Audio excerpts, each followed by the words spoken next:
Welcome to the Rim Break Rodeo. We hope this video helps. You start by getting the right tools and preserving the original file. Install Vtf Edit and a supported image editor. Make sure the Vtf plugin is enabled.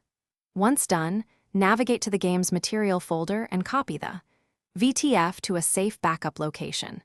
Now open Vtf Edit, load the Vtf, and export or convert it to a standard image like PNG so you can paint. This gives you a working image to edit while the original remains untouched, preventing accidental corruption.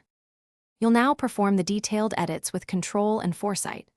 Open the exported PNG in your image editor and create separate layers for base color, highlights, and the alpha mask. This preserves flexibility. Make targeted edits at the original resolution, and remember to inspect how details will appear in lower bitmaps. Downscale test copies to verify.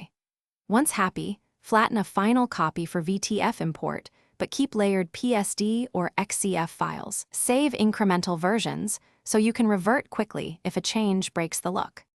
You finish by converting the edited image back into Vtf and verifying it in-game.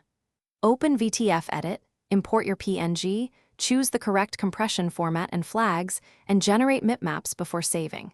Then drop the new Vtf into the game's material directory and run the game to inspect the texture at different distances and lighting. If you see seams, alpha artifacts, or odd compression, revert to the backup. Adjust the alpha channel or change the compression setting, and rebuild bitmaps until the result is clean.